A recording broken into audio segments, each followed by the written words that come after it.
Hello, this is Daryl Ehrlich, and this is the Billings Gazette's Vietnam Voices, a series sponsored by Master Lube and brought to you by Billings Gazette. We're talking to Vietnam War veterans, and they've come in, and today I'm really excited. I've got Sam Rankin here. He's agreed to come in. It is December 21st, 2015. Sam served in the U.S. Army from 1968 to 1970. I am so glad you're here. Thank you for being here, Sam. Thanks for inviting. You bet. Sam, let's start off. I start all of these at the same place at the beginning. So let's talk about before 1968. Where were you? What were you doing before the U.S. Army? Well, I was born and raised here in Billings, okay, and graduated from Eastern. And prior to that, I'd actually applied to the Peace Corps.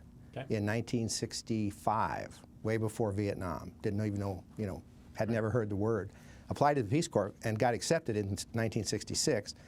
Ended up going into training to be a health educator in India at the University of Wisconsin in Milwaukee in the summer of '66, and then they trained us over into 1967.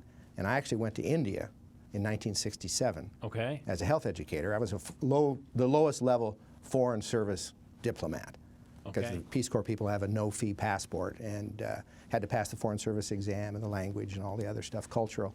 And so I was actually in India before I was ever in Vietnam. Okay. And I got an infection, was put in Breach Candy Hospital, which is like Mayo Clinic, only was for the British when they ruled India. Right. Well, and was there probably, I really don't even remember, and I don't have my records because of India.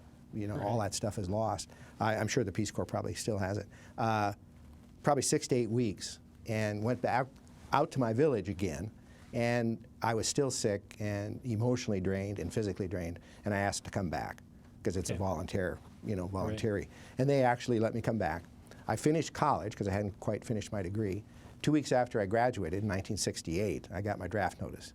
Wow. And a lot of people said, why didn't you stay in, you could have stayed in the Peace Corps and evaded the draft, and, not evaded, but not gone, right, not subject to the draft. Actually, a Peace Corps is just a deferment for 2 years, so, and I thought, well, no, that's not me, right, and I'm, at that point I was young and foolish, and, just thought I could do everything, and, was bulletproof and invisible and all the other stuff.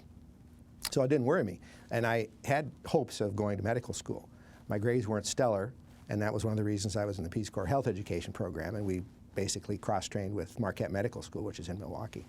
And I thought, well, if I go into service after my draft notice, I'll hopefully get in the medical corps. Well, they didn't have, too many slots for the medical corps people, but they wanted officers. And I just graduated from college. I'd been in the State Department prior, so I had a whole bunch of pressure for, going to OCS and being an officer. And I said, well, what am I going to do? They said, well, you'll be in the infantry armor, one of the combat arms. That's where we need you.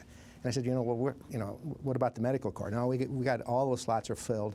All the lieutenants, there's no room. You can do it, but you're going to be pushing pills and counting bed sheets and all this other stuff. So I said, well, I'm going to pass. Besides, I have to go for an extra 1 year. And so anyway, they sent me to training in Fort Sam, Houston, and I ended up going to Vietnam as a combat medic. And I was assigned to the 199th Light Infantry Brigade, which is kind of designed as an urban warfare, small skirmishes, and we were in Saigon. And the first day, after the getting in country and being the 10-day, 2-week kind of acclimation, whatever, my first assignment was, my unit was guarding a bridge. And this was, 6 to 8 months after Tet. And so everything was still, kind of a lot of upheaval over there. And we were guarding a bridge. And for the first couple of days, I just slept in the ditch. I didn't have a weapon or anything. And there was garbage and everything. And I remember a rat coming, and a big fat belly coming across my face when I was sleeping one night. And I thought, oh, this is not good. I didn't have a weapon, and here this rat's running across, and I didn't know where I was. Anyway, so that's what I was doing before I actually got into the Army, was college here, Peace Corps before, and then my draft notice. So let me get this straight. You were, they said there was pressure to send you to OCS. It would have been an extra year, but you said, nah, I'm not really interested. But you still... I was looking for that medical experience. Yeah, so but they sent you to, they obviously sent you there, but they drafted you. You let them draft you, and they did let you into the medical corps, or you did get that. Well, yeah. As a medic. Yeah. They wanted me as an officer first, just Right. because of my education and just whatever. Right. And but they would, I would have never gotten any medical training, and my grades weren't stellar to get to medical school, but I still had hopes that would work out. Right. And I thought with my training in the Peace Corps and the different things, kind of heading in the health thing, I wouldn't be a brain surgeon probably, but I still had hopes. And I thought, well, where am I going to get the experience? Right. And so when they said, well, we can sure, you're going to be in combat.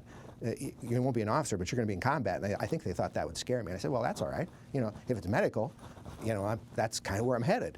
That's the experience I want. And so they said, yeah, we can accommodate that. Okay. Because medics, they had a high turnover. Combat medics especially. Yeah. No, not a garrison hospital. Right. aide. Right. So was this something, when you kind of got your notice, was it a scary thing? I mean, 68, in 65, you might not have known what Vietnam is, but by 68, that's really key for a public. Right. Public sentiment turns heavily in 68.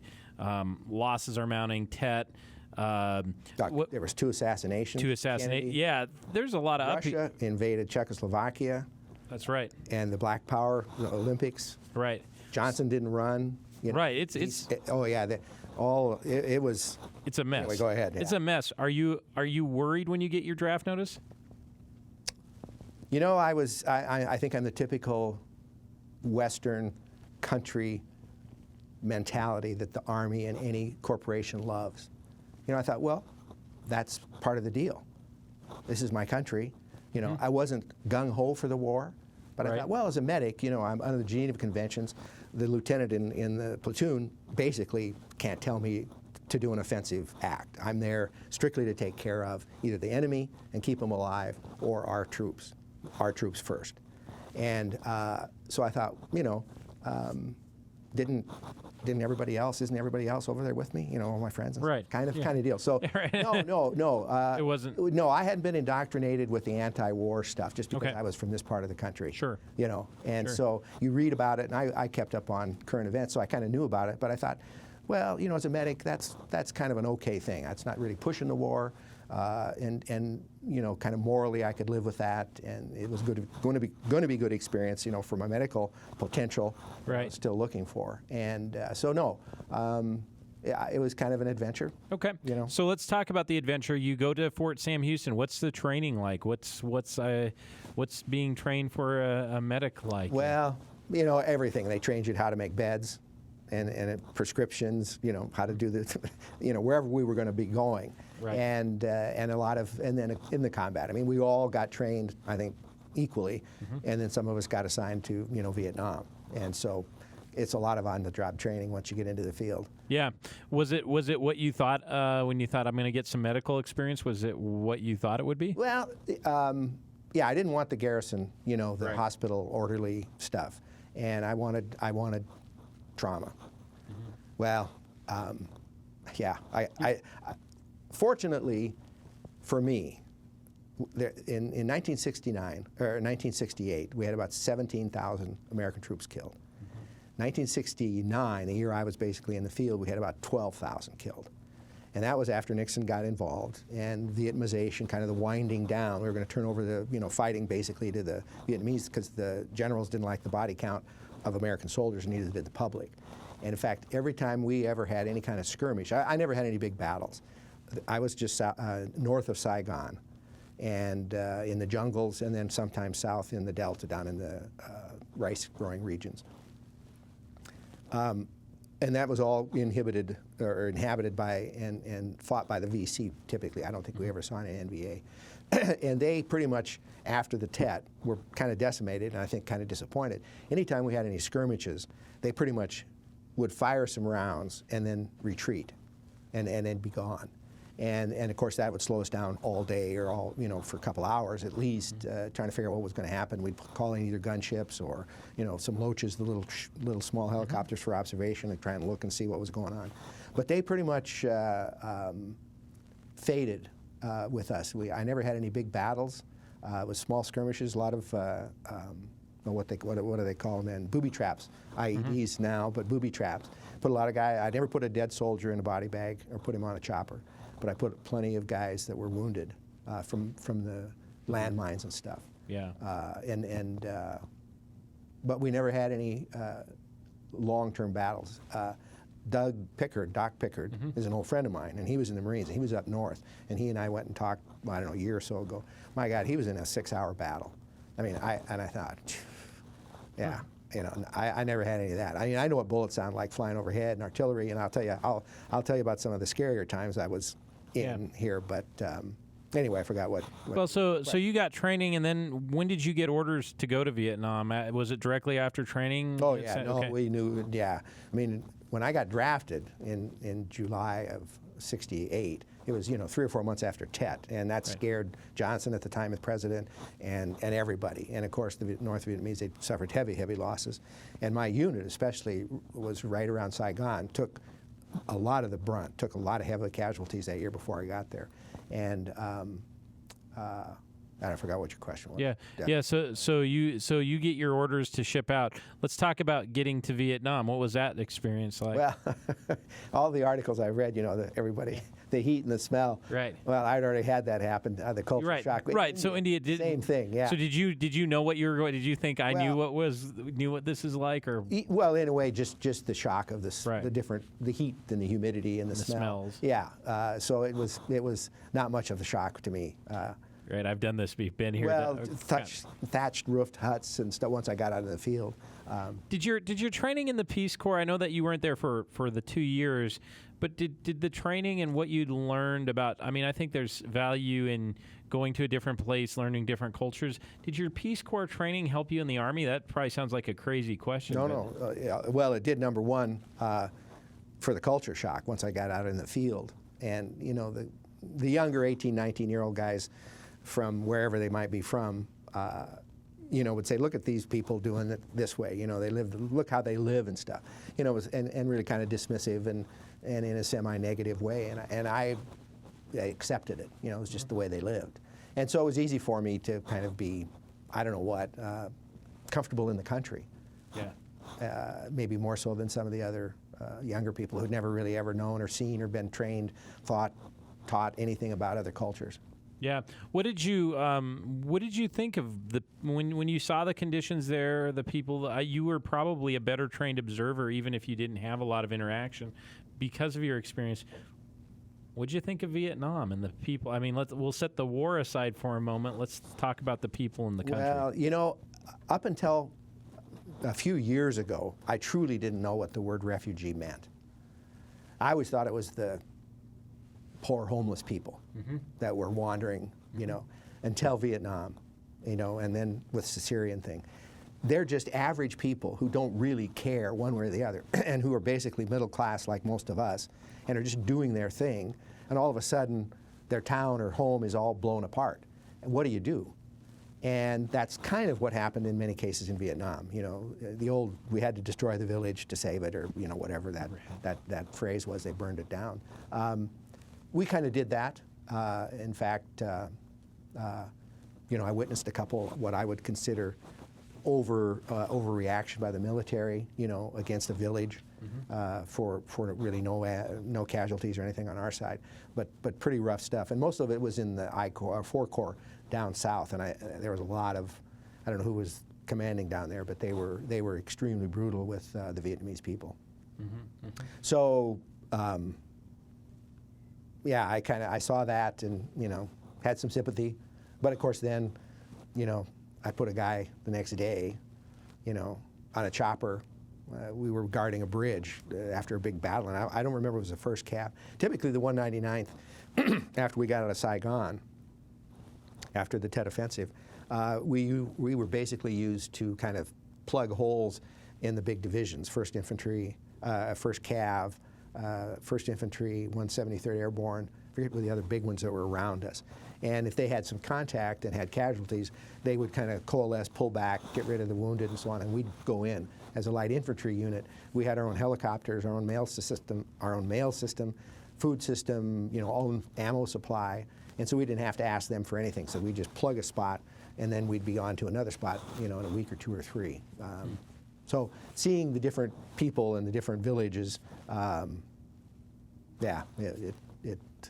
but I wasn't in charge, so I just was an observer. Right. Did you have any apprehension because you had gotten sick over in India and stuff? Did you have any apprehension about going back overseas into a climate going over again? Was there any fear? No. Okay. No. Okay. No. What so you get there and you land? I'm guessing you were processed in Tan Son Nhut in Saigon, or where did you land when you got to Vietnam? Ben Hoa. Okay. Yeah, I was going to look up before I came in here the difference between Long Binh, Tan Son Nhut, and Ben Hoa. Yeah. I think Ben Hoa was the Air Force Base, Long Binh was Army, and I don't know what Tan Son Nhut was. Yeah. Tan Son Nhut, yeah, just huge. Everything was. It seemed like. Well, everything. They were all. Yep, the same. So Yeah. you flew into Ben Hoa. Well, you did not have the shock of the humidity and the stench. Then what? So you get in country training. What happens to you next? Oh, you land and then you have 4 or 5, say 10 days of acclimating to the climate because you're not that far north. You're between. You're probably 12, 10 degrees north latitude from the equator. So you're pretty close to the equator. It's hot, and you have to get acclimated. Mm-hmm. So they do that for 2 or 3 or 4 or 5, 6 days. Then they send you out to the unit. That was my first. Got on a deuce and a half, the big dump trucks, with the 8 wheels or whatever the heck they have, and went to the bridge. And then after that, I went to Camp Stephanie, which was a forward outpost, and not every day, but when did we go out? We probably went out every third day for 3 days. And then we come back and do ambushes and through different air. God, I can't remember. That's interesting. I can't remember exactly. It's all kind of streaming together. And I'm going to bring my pictures in. I forgot to bring them. Okay. And I've got a book my Peace Corps group wrote. And there's a bunch in there about it if you want to see it. Anyway, I bought some pictures. But a lot of air mobiles out of Stephanie. And those were usually 2 or 3 day missions and then back. What was your, when you got there and you kind of look around and you kind of get to either a forward air base or kind of get out of the kind of the processing and you look around, what's the topography like? What do you recall thinking about kind of the geographic location you're in? When I got there, it was dry season, and it was in the rice paddy areas, and the little dikes that are around them that you see people walking on are about, a foot or 2 high, and then it's, when you see the water, you think it's deep, but it's not. It's, just a foot or 2 deep. But it was dry, and the tanks would roar around on it, and, it was beautiful country. I got some good pictures of it, lush green, nice Right. country. So it looked a lot different than Montana then? Oh, yeah. As far as, Yeah. Just climate and everything. Yeah. What was the atmosphere? You get there at an interesting time because we've talked to some folks who were there during Tet or leading up to Tet, and then people who were after. But it must have been interesting coming in right on the heels of Tet because it seems like public sentiment at home after Tet was definitely changed, and yet militarily it was a huge victory. We had killed almost 10 Viet Cong or NVA to every one of our casualties, and yet it was still pretty massive. What was the atmosphere like when you got there, and were there lingering memories from Tet, or what was that like? Were people still talking about it? Were there reverberations from it? My unit was around Saigon anyway, and we took the brunt of the Saigon attacks, and we were the ones that repelled. In fact, my unit got a presidential citation. I think quite a few units get them, but we got one for our protection of Saigon. I forget how many we killed enemy right around the main camp of the 199th, which is north of Long Binh, was real close to it. And so we protected all of those guys. I mean, we were the only infantry unit close by. And we lost a lot of guys, and there were people in the unit that I was with that were short, getting ready to leave at that time, that had been in some pretty heavy battles. And I don't think many of them were actually in Tet, but right thereafter, they got there right thereafter. And so it flavored everything. But any of the skirmishes that we'd ever get into, we were loaded for bear for a long battle. But it never materialized. And so we'd have some snipers shoot at us, or we'd have somebody from a village shoot, and you could hear the AK, and they never hit anybody. So I don't know if they were kids firing or what, just to try and slow us down. And it sure did slow us down, because then we'd either, call in helicopters to come in and look, and we'd retreat as best we could, because the American military didn't want any more casualties because of the public sentiment about Vietnam at that time. And so anytime we got close to anything, we basically had to pull back and call in, either artillery or air support. And I remember one time we found this was, I don't even know where we were. It must have been north towards Laos and west. Huge bunker complex in jungle, triple canopy jungle. Couldn't see a thing. All of a sudden, and it's funny how all of a sudden, you're walking through the jungle and everybody's quiet, and you're spread out, and it's just, and all of a sudden it, kind of goes back. Okay, so what's up front? Well, I don't know. We didn't hear any shots, so okay, we all sat down, just kind of wait. Turns out there's this huge bunker complex that the point man eventually spotted, and so he pulls back, and we think, my God, if we're not, for the complex that he described, we're not a match for him. We're too small of a unit, platoon. We got two platoons on either side of us, because we always go out in company strength. But we're quite a ways away, and we thought, oh man, we're in big trouble, especially if they're on the sides of us, and if they got to set up in an ambush, blah blah blah. Anyway, so we pull back, and the lieutenant calls in a Navy airplane, because we always had somebody on station, in support, either helicopter gunships or Navy Air Force jets, with some heavy ordnance, 250s, I don't know what they were, big bombs. Anyway, he called in a big bomb, and we popped different, I forget what color smoke we had to identify our position. He flew over a couple times, and he was a Southern guy, and I can't do the Southern accent, but he was talking. I was in the, close to the lieutenant because I was the medic, always close to the radio and stuff. And he said, now, if I get hit or something, I don't make it, you boys will all take care of me, won't you? When I come, when I get down there, if I come down, you'll find me and take good care of me. However he said it in his Southern drawl. He said, okay, well, this time is the real one. I'm coming in. He said, you guys get your head down, and I think I know where you are. And boy, I'll tell you what, we got down low, and he dropped, I don't know what it was, maybe 250 pounds. I don't know what, some Air Force guys probably could tell me what they were dropping. Anyway, we went back up, and after all, we figured there was no enemy there. And I'm telling you, that complex scared me. I mean, it was like set up against the hill, and you really couldn't see it until you started looking. And then you could start to see the firing ports and how they had it all hidden and everything. Anyway, it was damn impressive. Anyway, nothing was there. Nothing was there. Wow. Anyway. But that's a good reminder for people who weren't there. Things were disguised, jungle, and you'd walk up on. It's easy to be ambushed and not know. I mean, walk right into danger. Well, and another time on as well. I was in a recon position. I was in the field 8.5 months, which is quite long. Most infantry guys were typically there for 6 months, because after that, your emotions and your nerves, it is tough in the jungle and stuff that we had to do and so on. But I was out there 8.5 months just because I don't know what. Anyway, was assigned to a recon platoon towards the end, and we went on a day mission, and we were up kind of on a high hill, and there was a trail. And we never took a trail. I don't think any American troops hardly ever took a trail because it's too easy to ambush. But we set up an ambush on this trail, and it was came down a kind of a flattened out U, and there was a little stream at the bottom. We were up on a hill, so the machine gunner set up, and so we had, he had a good view, and I was in the back, kind of taking a nap. Actually, I had my glasses in my pocket button, and all of a sudden, the machine guns opened up, and I thought, okay, so I roll over, and anyway, all right, we killed a few. There's down there, we see blood, and all right, so what are we going to do now? Well, there's probably some more coming. They came from this direction, so somebody called in artillery, probably to land maybe half a mile away up the trail where we think they're probably retreating to. So somebody calls in artillery, and so meanwhile, there's 2 or 3 dead or supposedly dead down there at the bottom. So what are we going to do? Well, Doc always has to go spot the enemy and say, yeah, they're dead. Okay, so Doc, who you want to go with you?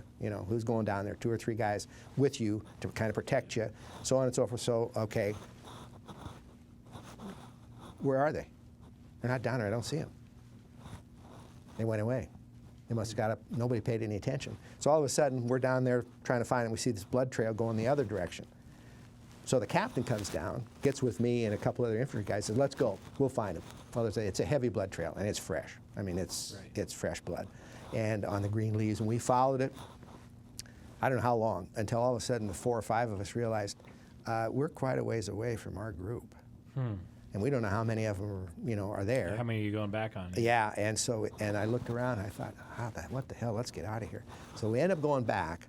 Captain says, let's go see if we can find some of the other ones this direction. Maybe they went back. So we go down the trail back. We get down maybe 20 minutes, 15, 20 minutes. All of a sudden, just like in the movies, in comes the artillery right on us. Wow. Luckily, we had triple canopy. Most of them detonated up high. I've never been more scared in my life. Those, I don't know if they're 155s, 105s, but they were artillery, and I don't know how many rounds they send. And I should talk to some artillery guy.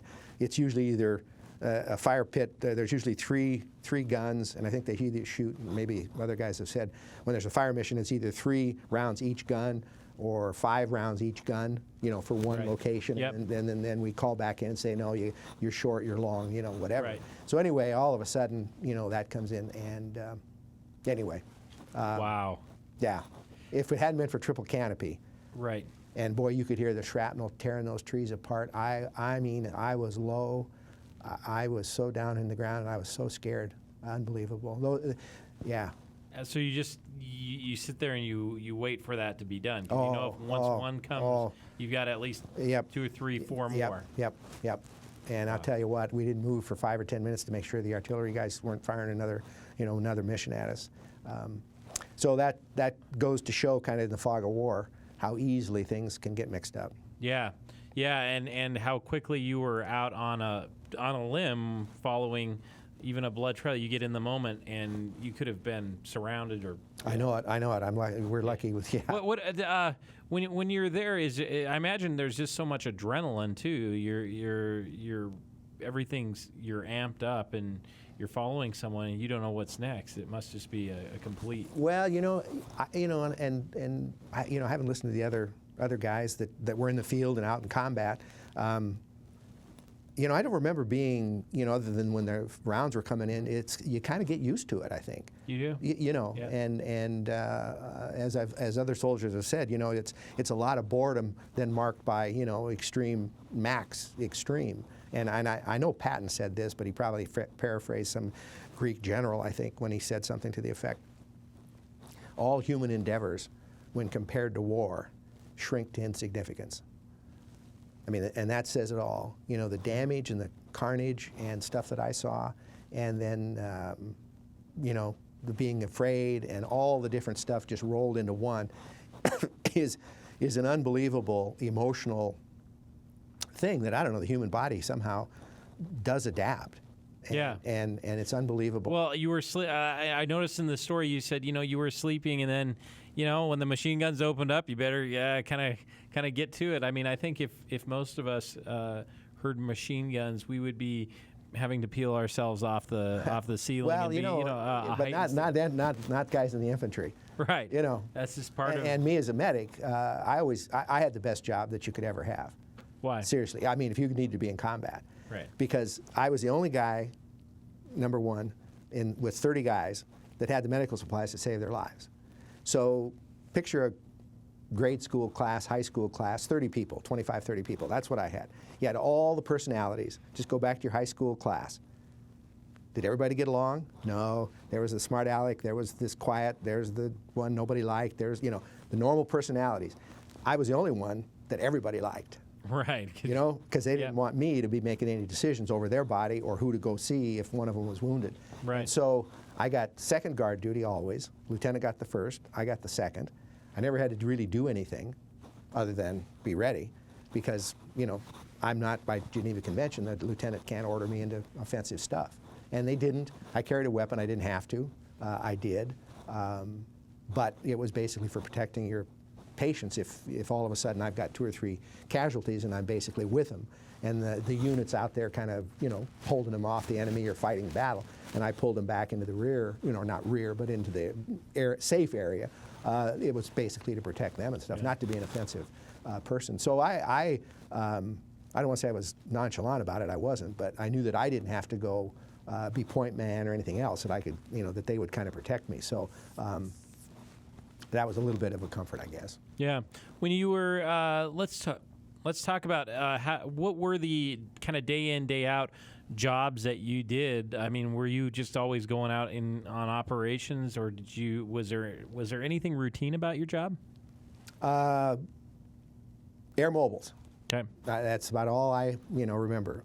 Going out on the longest mission we had, I think, was 10 days. Okay. And it might have been longer. In fact, they brought a shower and set it up in the jungle. I don't know if you've had anybody tell you about a portable shower. Nope. You're the first. When you get an infantry unit out for a long time, you can get obviously diseases and infections rampant, and of course then your unit is shot if they're sick, and you can't do anything. So all of a sudden they're saying you're all going to take a shower. I said, what the hell? We're out in the middle of nowhere. Well, I don't know how they did it, but there's this big tent with a rubber floor with posts, the posts that hold up the tent, and there's like 5 or 6 posts. They've all got, I think, 4 shower heads. And we took showers, and the water, in the rubber mat, I don't know how it drained off, but basically you're walking around in water, but it's a rubber floor, hot water, and took a shower and clean uniforms out in the middle of nowhere. Huh. So anyway, that's amazing. well, basically my daily job, 8.5 months I spent in the field.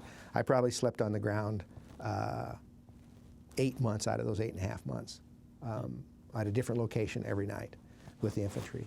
And search and destroy, basically ambushing, and doing recon. And that was it. I mean, that just daily. I was up north. We actually went on boats in the Delta, set up night ambushes, search and destroy in the jungles, looking for bunkers, enemy activity. That was it for 8.5 months. What was it like on those night ambushes? What was night in the jungle like? Only a coal miner or somebody that's been in triple canopy jungle at night without any light knows what it's like to do like this and nothing happens. Nothing happens. There's absolutely no reference points. And I'm surprised I didn't fall over, because of not being, right. You just don't have any visual cues. It can be scary because it's quiet.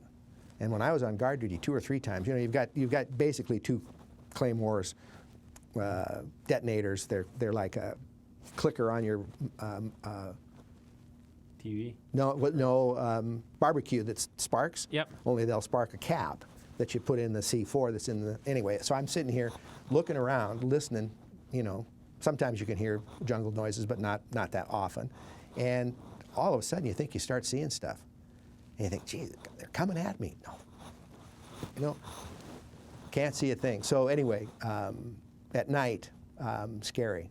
When you have moonlight, which we did on 2 or 3, many occasions in the Delta, I looked off, and it was, I don't know, 9, 10, 11 o'clock as I was on first watch. And I saw this light, just like a high, dry thunderstorm that we have in Montana. You can see the lightning off up above. And I thought, well, that's interesting. That's kind of like Montana. The storm coming this way, so might get rain later, or whatever. And then about, I don't know, 5, 10 minutes later, all of a sudden, the ground starts shaking a little bit. Were those a 52? B-52 strike. And I thought, unbelievable, because it was across this horizon for the longest, and I thought, that's a B-52 strike. Anyway. Speaking of Montana, what did you miss most about home? Because you're born and raised here. I think we all have connection. I'm a native. I know when I've been away from Montana what I've missed. What did you miss? Well, I don't know if I did miss much. Okay, that's fine. Because I'd been to India, and so this wasn't my first time away from home. Right. And so being a little bit older, What would? No, nothing against Montana. No. I guess I just made the transition pretty well, I guess. Yeah. I don't know. Yeah. What was when you were over there? What did you? were you disconnected? I mean, obviously you had mail. But you were in the jungle for a lot. You were you're kind of out in the field. Did you feel disconnected from what was going on with the rest of the world? I got to tell you, I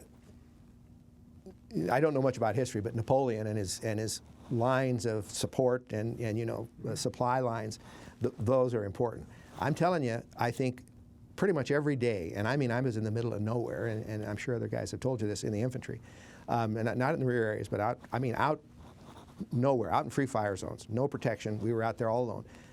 Pretty much we got one hot meal a day, and not every day, but I got cold milk. Got mail. We got ammo when we needed it. And if we had to dust off anybody or whatever, the choppers were there. So the choppers made a big difference, huge difference. And while I'm not, and God love all the guys that were in supply, but the guys that were in the rear area, typically would take the hams and some of the stuff that was designed for the infantry troops. And I don't know if anybody's talked about an SP pack, Special Privileges pack. It's a little box like this that's basically for a platoon, and it's just for the guys in the infantry. Nobody's supposed to have those. Yeah, we didn't get them very often because there are a lot of little goodies in there. Gum, shoelaces, pens, paper, envelopes, right. Cigarettes, little packs, some cigars, just stuff to make being in the field a little more enjoyable. Well, we hardly got enough of those. But other than that, the supply was really good. So out in the field, I mean, with the choppers, all we had to do was kind of clear an area and make sure it was secure. And I remember one time we had to get a case of grenades, or 2 cases of grenades. And I did things with the platoon. I had to do stuff with them. I mean, I wasn't one of them, but I did. Right. And so I said, well, I'll go out and get the stuff from the chopper. And so I don't know if he landed or whatever, but the guy on the chopper kicked him off. I thought, oh God, this is going to be death. We're all going to die, because I knew it was hand grenades. All we needed was 2 cases of them. Well, once you've taken apart how they pack hand grenades, my God, it's like the Russian Fabergé eggs or whatever. Right. Yeah. Oh yeah. You could shoot a gun at them and they wouldn't go off. But anyway, right. So no, we got everything we ever wanted. I think the supply and the things that make it home, Right, so you got a little better meals and food than at least one hot meal. Well, a lot of sea rations. Right. Yeah, and we didn't always get a hot meal, but they did try to get us a hot meal. They came in these kind of funny, I forget what they used to call them, kind of insulated things, and they weren't bad. Right. Well, hey. Yeah. No, a lot of sea rations. I know all about sea rations. Nobody can tell me anything about sea rations. In fact, you get so good at it, they come with a wire around them, in a case, and we would fight over them because we knew which ones had peaches and which ones had beans and franks, and then there were a couple meals that nobody ever would like and ever eat. And we used to get in fights because, you got those meals last time, Joe. So a lot of fist fights and stuff. Oh yeah. Oh God, yeah. You can imagine. And so they used to turn them upside down, and then you just get to go and pick. And anyway. So what was the troop morale like? What was the morale like in the field? And you said interesting. Imagine you had all the personalities of like a high school class, and many of them were not. What was it like in 1960, 68, 69 when you were over there? What was the morale like? It really is the old business adage of it flows down from the top. Mm-hmm. And if you have a good officer, and I'm not so sure I was not older than he was. He was an ROTC guy from University of Washington. What's in Spokane? Anyway, nice guy. We still visit and we have reunions and stuff. We didn't see each other, the unit, for 35 years, and then he called some of us and we got together. But we had a good lieutenant. When he left, we got a couple of bad ones, and boy, morale went bad real quick. And so we all knew, that the war wasn't popular at home because we'd pretty much been around 67, 68 before we got in the Army. Most of them were either enlistees or draftees, so they were new. They weren't old timers, But we got along well, and just the normal personalities. Some of them were, gold brickers and didn't want to do stuff, and pretty quick we got them out of there. Others, wanted the doc to get them out with fake stuff, and pretty quick we realized that mentally they wouldn't help us if there was a battle. So, between the actual MD that I was in touch with, the battalion headquarters, we'd kind of decide to go ahead and put them in the rear area and, let them serve there. Yeah. And but morale was pretty good. Okay. What was the communication like between home or whoever and the States? Did you write often? Did you keep up communications? And what were you interested in, and what did you say back? Well, my sister was a teacher in Helena, and her class sent my platoon, and I remember that was a big hit. That So any teachers that are listening to this or anything, and if there's ever any other unfortunate situations where there's soldiers abroad, kind of in combat or actually anywhere, those little notes from kids are a real kick and really enjoyable. But wrote to ladies and my old high school friends and stuff, but. I wasn't married and didn't have a serious relationship at that time. So, the normal back and forth with a cousin and friends and stuff. My mother kept all my letters, and my cousin did. And I read them a couple of years ago. And other than being, fairly immature, just really didn't say what was going on over there. It was kind of, I think we all, everything's fine, whatever. What do you say? Right. Well, and how could you say, I'm in the jungle and my job is if someone gets hurt? I mean, that's a tough thing to say. And how's everything there? Yeah. I imagine. Yeah. So it was did a lot of the guys especially the guys who were in the jungle and who felt somewhat disconnected or it was a world away, talked about what they were going to do when they got back to the real world. And everybody had their plans for when this is over. What were yours? Well, because you were older. I know. You had seen the world. You're you right. graduated from college. I'm kind of interested in your plans because a lot of the guys are just like, get back home, maybe go to college, maybe do these things. You'd had some of those experiences. Right. Well, I still had hoped, at that point to maybe get in medical school, but I knew my grades weren't that great.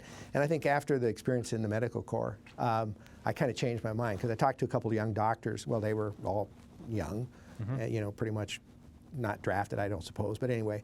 And they all, they looked at my record. And they said, what are you doing? Why don't you be an officer? Why don't you do this and that? And anyway, turned out that I said, well, I'm hoping to get some experience, some real world experience about taking care of people. It's kind of a brutal way to get exposed to it. Right. But I said, it's better than doing some kind of other job that's not even related to that and then wanting to go to medical school. And so they said, let me just say one thing to you, Sam. I went to medical school because my dad's a doctor and he wanted me to be a doctor. I don't want to be a doctor.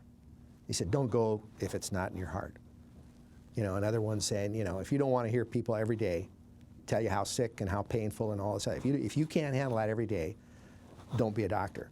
So between not really having it burning in my heart or the grades, that kind of, I got to thinking, well, yeah, that makes sense. Mm-hmm. So I kind of lost my fire for being an MD over there, but not for any real reason. No trauma, no one instance. Just kind of got away from it. And so I'm not sure what I was thinking when I got back. I was never really, obviously, by virtue of joining the Peace Corps or applying to the Peace Corps when I was a junior in college or even a sophomore.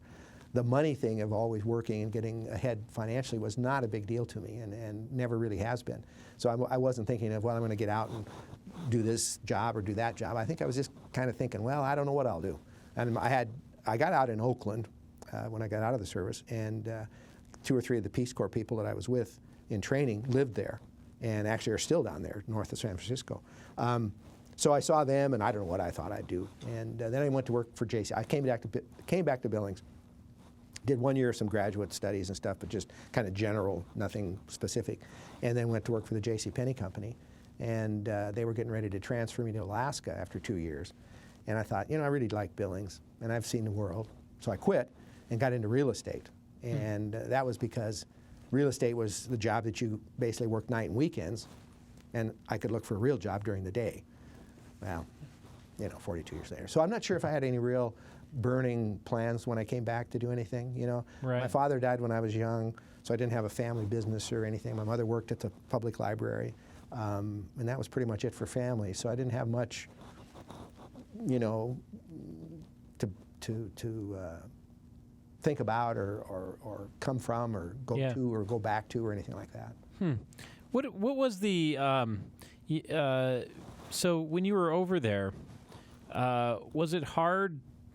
Your job. I mean, one of the things about that impresses me about the medics, or that occurs to me, I should say, is your whole job is predicated upon war is dangerous and people are going to get wounded or injured and need help. That's a pretty stressful situation that not everybody could handle it. How did you do that, and how did you work with guys who were, you know, in medical need or killed?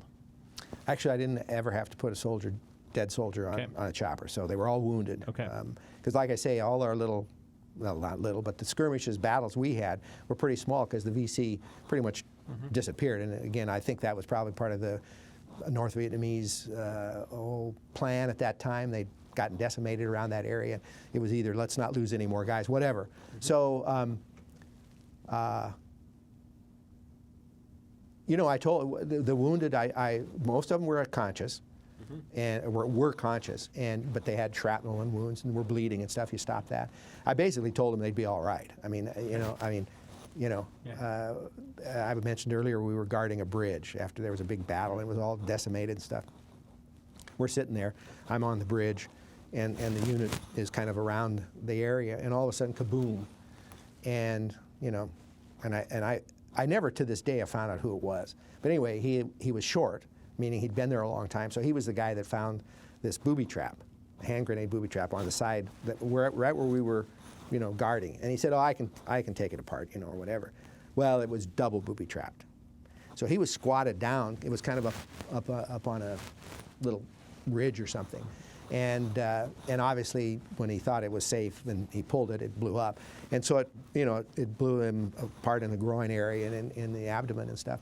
But he was alive and he was going to make it. And he kept saying, "Oh, you know, am I going to be all right?" You know. And I said, "No, they can do wonders. They can do wonders." Hell, I didn't know if they could or couldn't. And so we put him on the chopper, and you know, after, I don't know, it was 15, 20 minutes before the chopper got there. And so anyway, yeah, you just kind of do it. And I don't know, you know, thinking about it back now, yeah. I don't remember, you know, that much trauma, whether that was.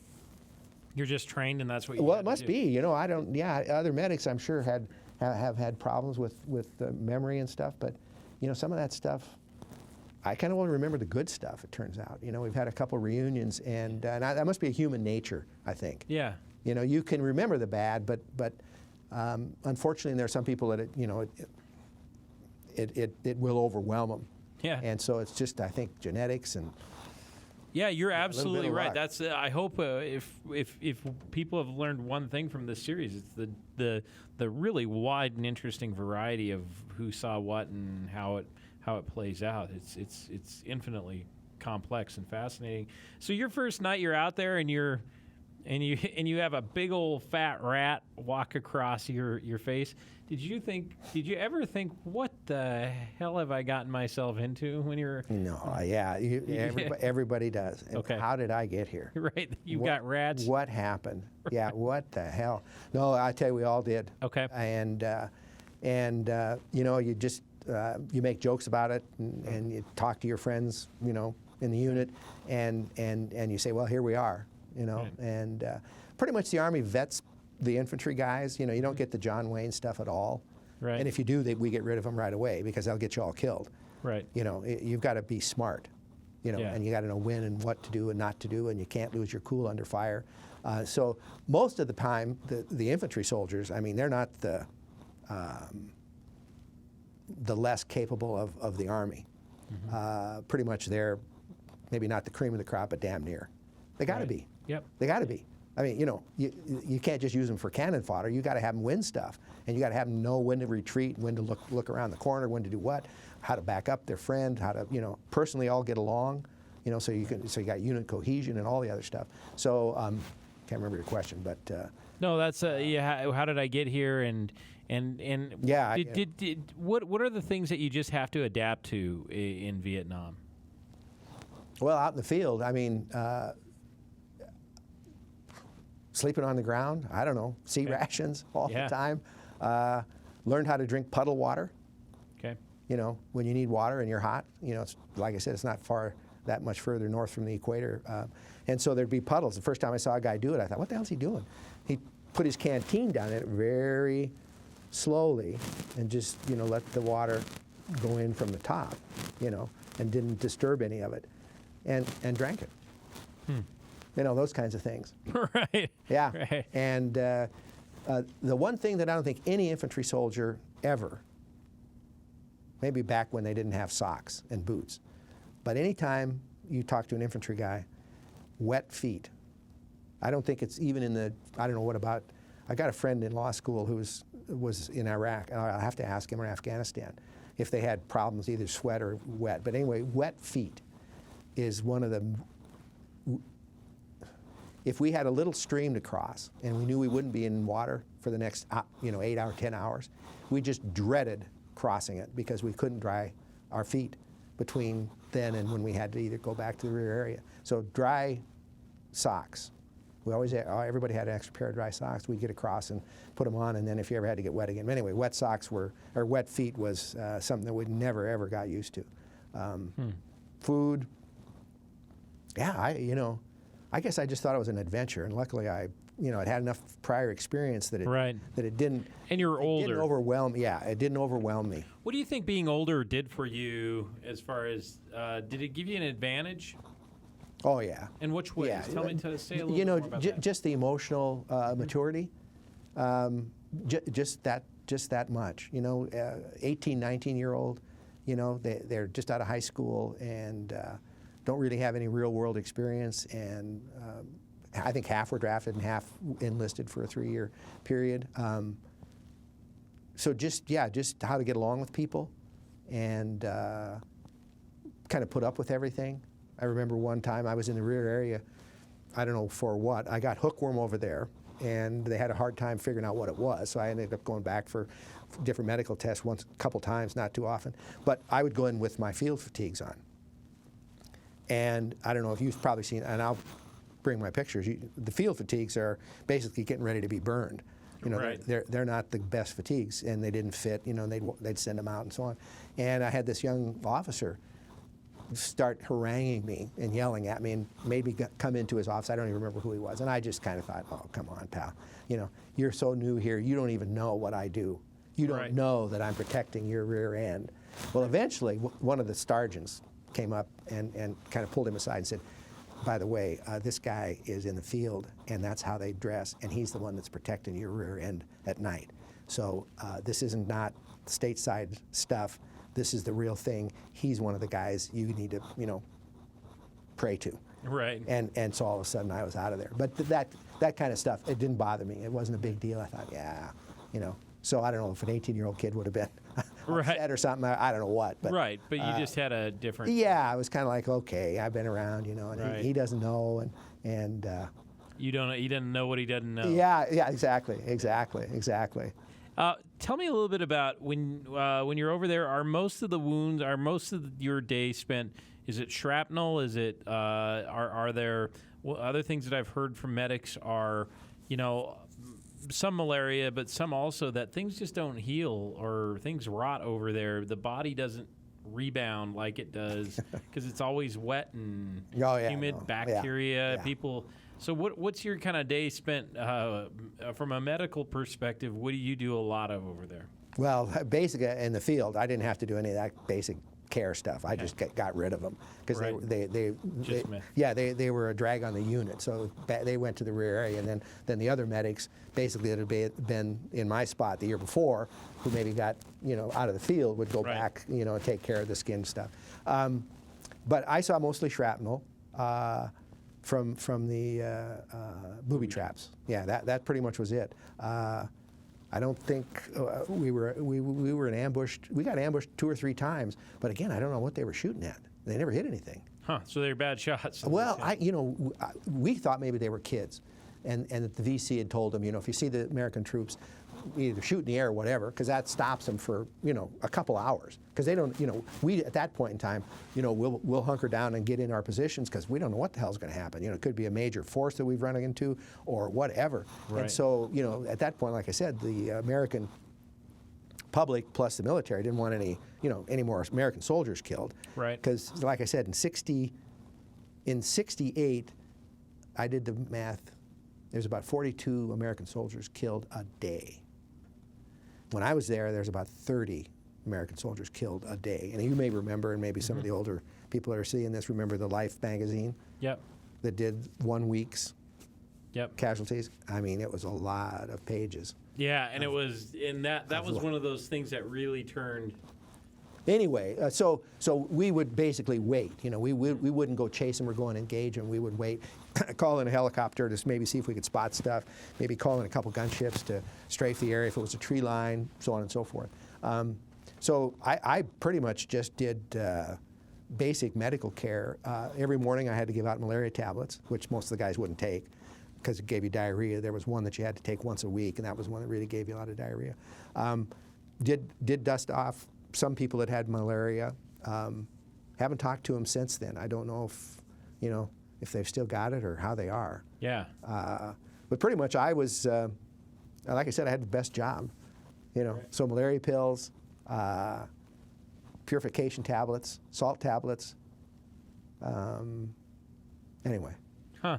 What was the, now you, as a medic, you also had to be in pretty good shape because your pack was just as heavy, if not heavier, than everyone else's, right? Because you had to lug around. They usually had to lug around extra water, things like that, right? So No, yeah. Oh, yeah. Oh, I was in. All of us were in top shape. There's no. Right. I always thought boxers were probably some of the better overall in shape. Now, whether you like the sport or not, but just overall condition, individual. No teamwork, no nothing. The individual, the whole works. But an infantry soldier is probably even in more better shape. Maybe not quicker responses, but overall limber, strong, supple for all the different things we had to do. So, but my pack was, I think, 50 to 60 to 70 pounds. I was the only guy that had a waterproof pack. I don't know if any of the other medics told you. I was the only. So I would carry once in a while other people's stuff, like their letters. Right. Not too many. Right. Gets heavy. And maybe a camera, and that's where some of the pictures are. They had the little Brownie Instamatic little camera, and some of them would, and they'd say, "Okay, Doc, will you take care of this?" And I'd say, "Okay, fine," because of the rain. And speaking of waterproof pack, we were crossing a canal in the Delta, and it was high tide. The water was up, and I don't know. I don't know if I ever thought there would be a current when that happens, but I guess if you think about it, there is a current, Sure. But it's not a strong current. So we had to cross this pretty wide canal, and it was pretty deep, and I was basically one of the shortest in the unit. Well, my damn pack I got where I couldn't put my feet on the ground, and so I was basically floating, and the pack was pushing my head underwater. And I thought, oh God, no. And we didn't know where we were, and of course you don't want to say anything out loud because there could be enemy. You're always worried about an ambush because we were always worried about an ambush, but it was just part of the job, and we hoped we didn't get in an ambush. So I didn't yell or anything, but I forget one of the guys in either front of me or behind me could see that I was struggling, that I was having trouble, doing what I was supposed to do, which was kind of be or wherever it was. I remember reaching back and either grabbing the end of his rifle, his M16, and I thought, oh God, I hope he doesn't have it on, off auto or off safety, and I hope he doesn't have a finger on the trigger. But I remember dragging him dragging me in the I don't know what that had to do with the question you asked me, but anyway. No, that's an amazing memory. Yeah, so every day it could be you just never knew where you're next. Oh, they have the pack, the waterproof pack. Yeah, and I was the only guy with the waterproof pack, and they were heavy, and most of the times, anytime you see pictures of a unit out, usually it's a day or so mission, because you didn't have to carry 3 days worth of water or food or whatever.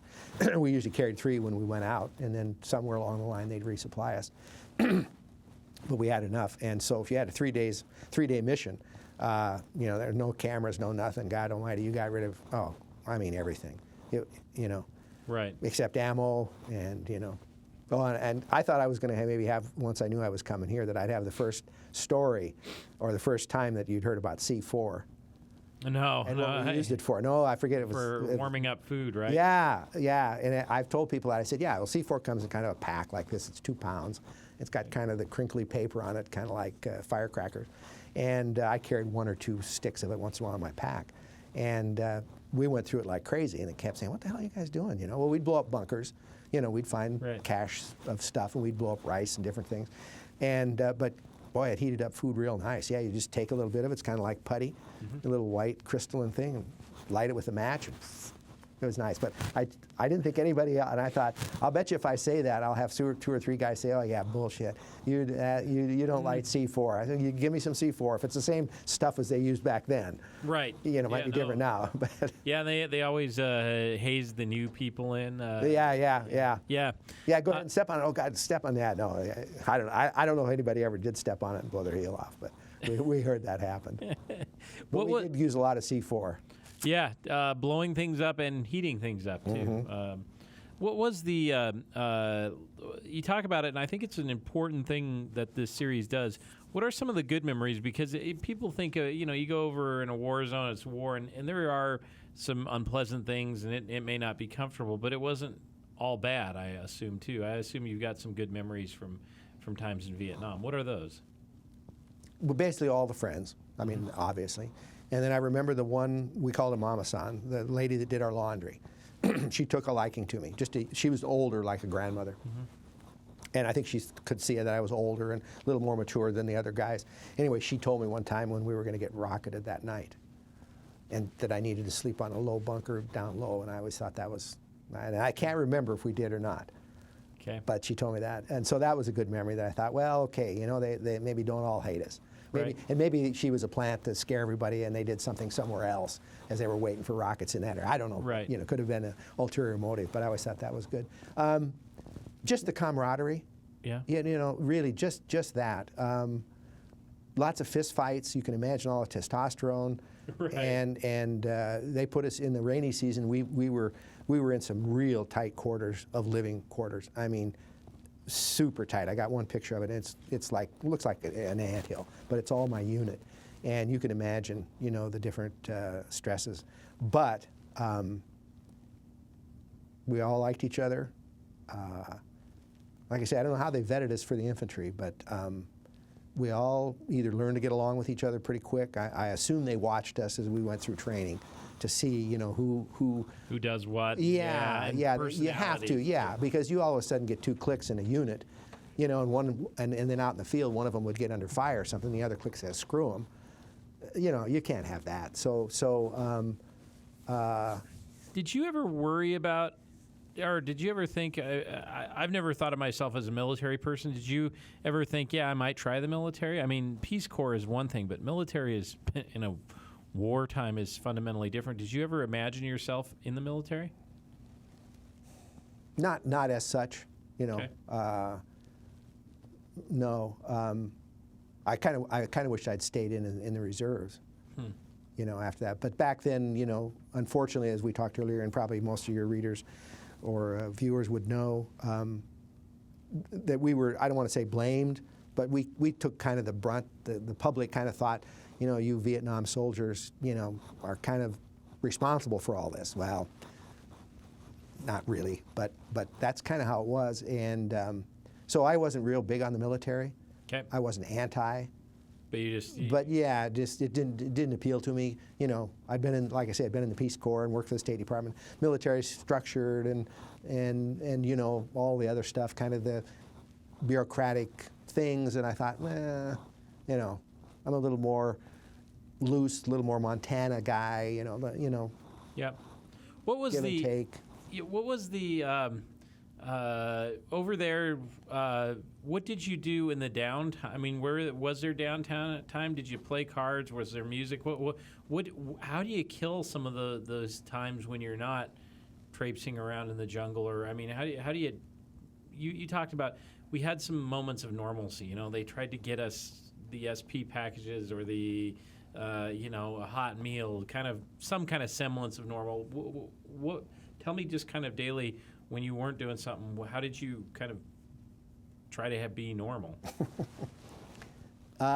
Well, they kept us pretty busy in the infantry because without a major job, as you probably can guess, any group of guys that age, Right. left alone to their own doing, can come up with a whole bunch of weird different things. So, the 8.5 months that I was in the infantry, in the infantry unit or assigned to them, there was not much downtime. The downtime was when we went into what the hell did they call it? It was the most forward base you can have, whatever the forward operating base, I guess. Basically, they take some big cats and scrape up dirt and make a berm, and then they'd string barbed wire. The engineers put up barbed wire and put some claymores, put a minefield around it, and that would be where we had some firing ports and some bunkers around it to guard. Well, that's where we basically worked out of.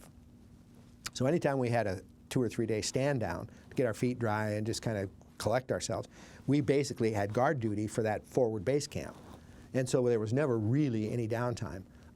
I pretty much didn't have to do anything with outside bunkers. I was usually on an interior bunker, or many times I'd go sleep with my friends in the bunkers on the perimeter. Music, towards the end, there was a lot of marijuana, and there was a lot of heroin over there. Because of the French, Indochina, the French connection and stuff. But I could spot those guys pretty quick, that were getting into the heavy drugs and get rid of them. I don't know what ended up happening to them, but yeah, cards, music, and the day would go pretty fast. They tried to have, they had 3-2 beer, I think, and they would have steak fries, for us every so often, big 55-gallon drums cut in half and cooked, and it would be a big deal, and God, I don't remember much else. The Red Cross would bring in different groups, but that wasn't that often, because they didn't like coming out. I mean, we were out you were out on the edge. Yeah, we were out on the edge. What music do you remember from that time? Well, are there songs that can take you back and you're like, oh, I'm there? Yeah. I can't think of all the names of the songs, but a couple of the guys at the units have done a couple of CDs at the reunions, giving them out. But I mean, that was hard rock music back then, fueled by LSD, and drugs, in America and stuff, and yeah. Yeah. What's the so? What was it? Do you remember? One of the memories that a lot of guys have is, it's one thing. A lot of people, especially in Montana, had heard gunfire, but it was different when it was the crack of an AK-47 or when it was at you. Do you remember the first time you heard gunfire in your general direction? And is that a hard thing to get used to? I imagine in the infantry, you had people shooting at you at times. You had to kind of get used to it, or at least. Well, the first time, my unit, the 199th, had a tracker dog unit. Not all the artillery or infantry units did. And I remember a couple different officers and different people saying, we don't, the dogs and stuff. Well, the first time we ever went out with a dog, he spotted right after we got off the choppers, and I don't know, the captain and everybody was talking, and I was always privy to that stuff because I was the medic, and I was always at the radios and stuff. And we'll go ahead. Well, about 20, 30 minutes later, as we're sweeping around, all of a sudden, it's the first time I came under fire. And it was, again, nothing came of it. Nobody got hit, and it was off from a village, and we were pinned down for, I don't know, an hour or two before we figured out there really wasn't anything there. Anyway, I was scared, but not so scared. I thought, okay, this is it. So I got down. Luckily, the ground was kind of, it wasn't level or anything. We were out in the open, so you could get down, and you really could get hidden behind, some dirt. And I was basically trying to make my way up to the young lieutenant. And one of the older guys in the unit said, "Stop me," because I was kind of crouched down, moving. And he said, "Don't do that." He said, "You're going to get shot." I thought, oh, he might be right. This is not training at Fort Sam Houston. I don't need to show off to anybody here. I'm not here medic. And I'll never forget that. His name's Wimpy, a shortened name of Wimekein, some kind of a weird last name, and everybody just called him Wimpy, but he wasn't Wimpy. And I never forgot that. I was scared, but it went away fast, and I thought, well, I better go get a lieutenant. And this older guy grabbed my arm as I was kind of going by him. He said, and he was down, I mean, like this, looking, he was scared, you know. I thought, oh, and he'd been there a long time. He was an old timer. And so you get used to it. Yeah, I didn't have that much, you know, no big long battles like Doc Pickard or some of those other guys. Right. But had a lot of, put a lot of guys on the chopper wounded. You know, Did you ever worry that you're going to lose some of those guys? You know, I never did have anybody that was that bad. Okay. I went back on a chopper. I forget why I went back on a medevac chopper, and it was a guy from another platoon, not one of my guys, but well, in the company, but not one of my immediate guys. And went back with him, and he had a sucking chest wound. He had a big hole in him, and you know, you can't lay him down because they can't breathe, and so he's laying up. And I'm looking at him, and I'm not wounded. I forget what I was going back for, but because it was a medical chopper, they put me on it for something. Maybe it was the hookworm thing. I don't remember what it was. I actually went on a couple Phoenix missions, or one Phoenix mission, if you know what that was. No, we can talk about that in a minute. Anyway, I thought, holy hell, you know, this is not good. And I said, God, I'm glad it's not me. Anyway, anyway. Those are so when mostly just shrapnel. So you just, those are really pesky, terrible kind of wounds because they can hit all over the body and bleed and embed themselves. So you just have to stabilize them. Your job is to stabilize them to get them ready for transport. Yeah, correct? yeah, Okay. which didn't demand a lot of major, you know, I didn't have organs exposed or any of that. Yeah. Did on some of the enemy, but they were dead when we got to them. Is it weird? Is it hard? One of your jobs, I believe. Now you tell me, you know your job better than I do. But when someone's hit, you got to get to them, and that can be kind of stressful depending on where you're at, correct, and where they're at. Tell me a little bit about that. How do you do that, especially when you're told by Wimpy, stay down, wait, you're gonna get shot. You know that's pretty harrowing. Well, typically I was in the middle of the platoon. Okay. You know, if we were on line, either vertical or you know, horizontal on a sweep line, or you know, in line, I was usually in the middle, shortest distance to hopefully everybody. Okay. And so that's pretty much where they kept me. If you have a casualty and you're here in medic, you got to make, you know, your decisions, and they expect you to move, but not to get yourself killed, because then if you're in a battle, there's no other medic. Right. Nowadays they're cross-trained. I think all the infantry guys now in the Army are so cross-trained medically that pretty much the guy next to you is as good as I was in Vietnam. You know, trained. He's trained, and they got this. Is it crystals or something? You know, that they put on wounds. It's just, I don't know what it does, but it's some really good stuff that they do now. So, but anyway, you had to make a decision on if you're going to move or not, and pretty much you took your time, and you didn't want to die because of the unit plus yourself. And so I never had one where I had people yelling at me from either end. Had them 2 or 3 times. It was just one casualty, and so that was kind of easy. So I crawled, low crawl. I mean, you know, I'm low, and not standing up doing any heroic stuff at all, because, you know, number one, I didn't want to get hit. I was scared, and number two, my job is not to be a hero. Yeah. I mean, if he's hit, and it's so traumatic that, you know, there's nothing I can do. You know, and I assume probably 2 or 3 minutes could make the difference, but fortunately for me, I was never in that position where, you know, I got to a guy too late and he was, you know, he bled out or anything. Right. And some of the other medics were telling me that had been there before me that, you know, they'd get to guys that had a head wound, and, you know,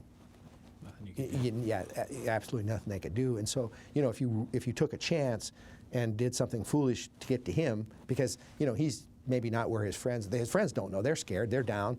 You know, they just know Joe is hit. They're yelling for the medic. Joe's been hit. You know, he's down. You know, and they're all basically, I don't want to say hiding, but doing their thing, which is getting ready for a battle. So if you hurry for him, you know, so common sense. But luckily, I was never, you know, like I say, I was there at probably one of the better times to be a combat medic, which was when the U.S. Army didn't want any heroics. They wanted fewer body count, and the VC were kind of, I think, in a regroup. They'd been beat, yeah. and they were kind of in a regrouping mode, and who knows with the Paris peace talks where they were then. I forget. I don't even know if they were going on, but they, you know, we were trying to figure out how to get.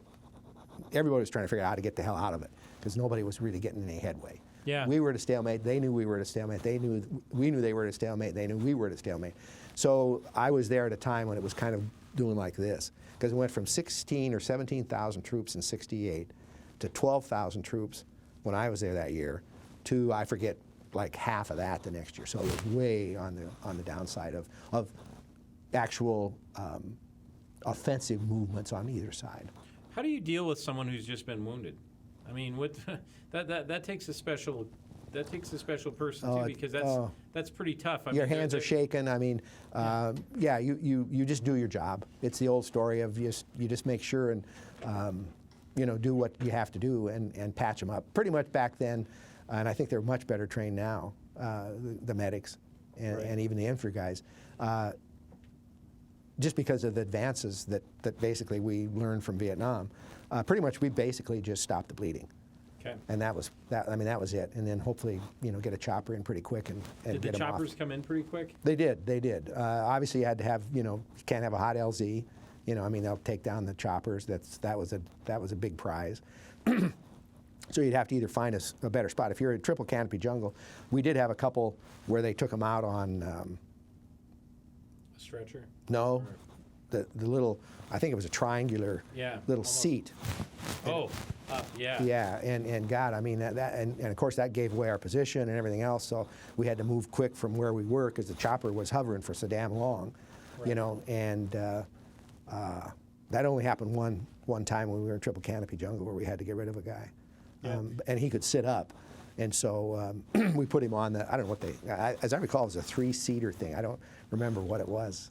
Did the guys ever come back once you dusted them off? Did they come back to the unit, or after No, you sent them back, you never see them again? The one guy that I told you got that took apart the booby trap, that was double booby trapped, I to this day cannot find anybody in the unit that remembers who that was. I said, I think it's Blues, which is a guy from Oklahoma. I said, it was Blues. I'm sure it was Blues. Somebody said, no, we talked to him. He never got wounded. Anyway. No, most of them that got wounded, they'd either been in the field long enough, and so they were deemed, between the rehabilitation and fixing them up. They may not have gotten out of Vietnam, but they did, they were in the rear area at a desk job or something. And they said, he was in the field 4.5 months. It took him a month and a half to heal up, or a month. That's his 6 months. He's not going to be any good now going back in there, Yeah. Do you think, from a psychological standpoint, and this is hard, I understand you're not a psychologist, but you experienced it. Did being in infantry in combat, did you see it taking toll on people in a way that they could only handle it for so long? Was that true? Well, it happened to me. Okay. Well, the first time I noticed it was towards the end. I was probably 8.5 months. I was at the recon platoon. I forget where we were, but there were some trees here, and it was kind of open and flat. And there were 2 trails. We came down this one, but it was open, so we weren't worried about getting ambushed. All of a sudden, somebody said, there's somebody coming down that trail. So we got in the tree line, and somebody had the foresight to set up a claymore mine out behind on this tree, kind of where the V was. Anyway, 3 VC came down with weapons. And I was in behind. I wasn't up in the front because of the infantry. I was a little bit behind, so I didn't see everything that happened. Anyway, this one tall, young guy, well, God, we were all young, ended up opening fire on the original guy and missed him. And the guy stepped behind a tree. And then he popped the claymore and blew the guy's feet off and flipped him over, and then he shot him. And he was so nervous and so giddy, I think he was having a breakdown. And, and he kind of scared me. I mean, he didn't scare me, but I thought, gee, what the hell am I going to do?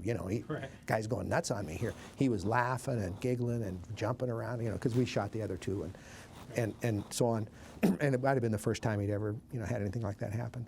And I don't remember exactly how, if I said we got to watch him or what. I don't ever remember what happened. But that stuff happens. With me, the last mission that I was on before they got me out of the field, we'd ambushed a trail, and it was raining and it was cold, and I was soaking wet. And about 6 in the morning, even before first light, the word came down, they're coming. There's a bunch of them coming. So down the word goes, Jesus, everybody's, I'm about half asleep and stuff, and I'm freezing and I'm wet. And my jaw starts clacking. And I can't stop it. And it's clacking. And it scared all the other guys. And I couldn't stop it. I was shaking. I was cold. I wasn't scared, but I was cold, and it just overcame me. They took me out of the field that day. They said, he's had it. So anyway, yeah. And I don't know if it could have been the nerves. Could have been, Just that was. Yeah, I'll never forget that morning. Yeah, and it was just. I was wet and cold, and they were too. But my jaw started. Couldn't stop it. But at the 8.5 months, I mean. No, that's long enough. Yeah, and you don't realize probably the height of awareness. I mean, what that does, because you're never. You're never down. No. I went on an R&R to Sydney, Australia, and an R&R to Tokyo. But I think I went on the R&R to Tokyo after I got out of the field. So I had one R&R, I think, during the field trip, and that was it. But other than that, they worked us pretty hard. And of course, we weren't having a lot of casualties. So that, there was not a lot of contact, so they didn't have to necessarily worry about us, other than the mental, emotional kind of thing of being in the field all the time, and just basically just kind of the inhospitable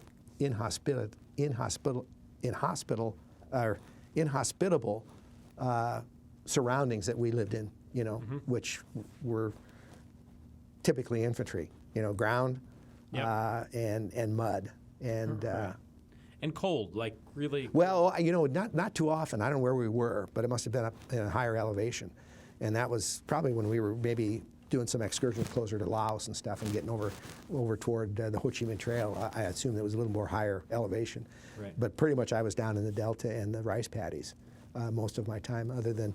And it's interesting. We went through a couple of rubber plantations on tanks.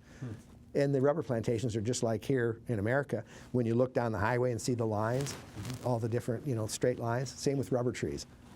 And I thought, oh, this is interesting. It's just a farm, but it's nothing but rubber trees on either side of the road. Anyway. That's amazing. Well, tell me a little bit about when you were back, and did you get shelled very much from VC? Did you have any harassment from even while you tried to sleep or at night? That must have. I've heard that story a lot. I know. I've read that, and I don't know when they were there, but we didn't get that much. Okay. At that point, we had it pretty well triangulated. So if they tried to fire anything, you knew yeah, we had watchtowers, and I'll tell you, those little we call them spooky gunships, which are, I think, kind of like a DC-3, an old DC-3, and they had them fitted out with miniguns. Boy, if you've ever seen one of those things work out, you can't see them because they're painted black. You can hear them flying, and all you can see is this red ribbon. And if you've ever heard one, you should actually try and get a sound clip of one of those guns firing, one of those miniguns from a gunship. Not the Cobra gunships, but the actual, I don't know if they were C-130s or what. I can't remember what they were. I should know this stuff, but I don't. No, that's fine. Oh my God, you ought to hear those things. The rattle and the growl that those things give off. So as soon as they'd fire with the VC, they weren't that sophisticated, I don't think, down there. Maybe the NVA had a little more sophisticated way to do things and then could move quick. But down where we were, they were pretty much, the farmer soldier in the area. And so when we'd get mortared, which wasn't very often, that's one of the scariest things is to get mortared. Yeah. Because you don't know where it's going to land. And even a few times when we were on a couple night missions or out on a night mission, and somebody would see some enemy movement and fire at them, then we'd call for illumination. And the artillery would send in illumination, and then to have this white phosphorus, a little parachute, and it'd float down. I think one of the other guys here recently said, and sometimes we have 2 or 3 of them going. And boy, you talk about visual gymnastics and visual misrepresentations with that kind of light. And it's moving. Think of a strobe light, and then trying to figure out what's going on and what's moving. Oh. And even the canisters from those, when they're fired with artillery, are big, and they'll kind of whistle as they come down, and then splat in the mud. Even then, I was kind of worried. One of those damn things going to hit me. So, well, was it Let's talk a little bit about being ambushed. There are several times that you guys walked into an ambush, and what was that like? Well, it was not a full ambush. Okay. It was either free fire from the tree lines, and then basically we'd drop back, and nobody ever got hit. So I think we walked through a couple ambushes where we had people saw us coming, and they went off the side, but they were not big enough of a unit to do anything, because we talked about it. Everybody said, "God, did you notice things were really quiet?" And I said, "Yeah, I think we had somebody watching us," and but we never had an ambush spring on us. And that's good to that speaks well to our point guy, and that we weren't ever on a trail. Yeah. I mean, that took us forever cutting through stuff. Yeah, and some of the pictures you'll see all kinds of different pictures. So and there are there's a lot of. It's thick. It's not like you're not on trails and it's tall grass and. Well, that or jungle, which is vines and stuff. Yeah, I was in it all. I've got a couple pictures of pineapple groves, grass, and we searched a bunker complex that had been napalmed earlier, 2 or 3 days earlier. It's all black and stuff, which is grass. Jungle. I don't think there's too many pictures you can really see the triple canopy. But I was in it all at different times. Yeah. And so, anyway. What was the, tell me about the Phoenix mission. Well, yeah, just back up for a sure, second. you bet. Like I say, I was fortunate to be there at a time, again, where I was never in a big, huge battle or anything. But I sure know what combat's like, but not intense and long-term like Doc Pickard and some of these other guys that were there earlier. And maybe even in the later years, maybe 69, 70, maybe up north where the NVA still were, where they still wanted to fight and could fight, and the supply lines were not very long. You got down to Saigon, you had to get through the Ho Chi Minh Trail and all kinds of B-52 bombing. They were trying to disrupt the supply line. So they didn't have much when they got down where we were. And so luckily I didn't have any, no horror stories, no heroics, nothing, but just kind of a constant grind, but out there, no rear echelon stuff, but completely out there. So anyway, but the Phoenix mission was at the time a secret. I think it was a CIA mission of assassination is basically what it was, which is against the law. So they never admitted it till later, where they'd basically go out and find people that were either informers or sympathizers and kill them. And for whatever reason, one time somebody came up to me and said, tomorrow you have to be ready. We were doing the 3-day stand down in one of our little base camps and doing the perimeter guard. They said, okay, we got a medic to cover for you, but there's going to be a Loach, a little light observation helicopter, which is the 2-seater, the little tiny one. They're going to have a Loach come in at 8 o'clock, and you're going to be gone all day. So, pack up all your gear, take a lot of ammo, take some water, and stuff. So I got in this chopper, and, he had his stuff on, and away we went, dropped me off, and there was about 3 or 4 choppers, Hueys, big ones. Okay, you get on this when you're assigned to this, and this captain and stuff. So out we went. All the choppers took off. I didn't know what we were doing. We're circling this village. All of a sudden, the gunner opens up. There's a guy walking out in the middle of wherever, kind of in the village, street, whatever it was, and shoots in front of him. You can see the bullets. I was on the chopper. You can see the bullets hitting in front of him. And then the guy tries to keep walking. He shoots again in front of him, basically stops him.